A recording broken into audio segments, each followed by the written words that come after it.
கணவனுடைய கஷ்டத்தை புரியாமல் அவன் எவ்வளவு உழைக்கிறான், எவ்வளவு அவமானப்படுறான், எவ்வளவு வேர்வை சிந்துறான், அதெல்லாம் புரியாம இன்னைக்கு ஈஸியா என்ன செய்யறாங்க? அந்த வீட்டுல அப்படி இருக்கு, இந்த வீட்டுல இப்படி இருக்கு, அங்க ஃப்ரிட்ஜ் இருக்கு, இங்க வாஷிங் மிஷின் இருக்கு, அவன் கார் வாங்கிட்டான், இவன் பைக் வாங்கிட்டான், எனக்கு இது வேணும் அது வேணும்னு இன்னைக்கு மனைவிமார்களுடைய டார்ச்சல் அல்லாஹ் பாதுகாக்கணும். அல்லாஹ் பாதுகாத்த குடும்பத்தை தவிர பெரும்பாலான குடும்பங்கள் இந்த சாட்ஸ பாத்துக்கிட்டு, ரீல்ஸ பாத்துக்கிட்டு, போனை பாத்துக்கிட்டு, யூடியூப் பாத்துக்கிட்டு, டிவியை பாத்துக்கிட்டு நான் இப்படி வாழணும், அப்படி வாழணும், அப்படி ஆடம்பரமா இருக்கணும், அல்லாஹ் பாதுகாக்கணும். ஒரு கணவனுடைய கஷ்டத்தை புரிந்து கொள்ளாத ஒரு மனைவி அவன் எப்படிங்க சொர்க்கத்துக்கு போக முடியும்? ரசூல் ஸல்லல்லாஹு அலைஹி வஸல்லம் சொன்னாங்க, ஒரு கணவனுடைய பொருத்தம் இல்லாமல் ஒரு மனைவி சுவனத்தினுடைய வாசனை கூட நுகர முடியாது என்று அல்லாஹ்வுடைய தூதர் ஸல்லல்லாஹு அலைஹி வஸல்லம் சொல்லியிருக்காங்க.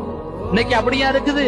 கணவன் எக்கேடு கெட்டு போனாலும் பிரச்சனை இல்ல, அவன் எப்படி அவமானப்பட்டாலும் பிரச்சனை. ஒரு ஆணுடைய கஷ்டம் என்பது சாதாரண விஷயம் இல்ல.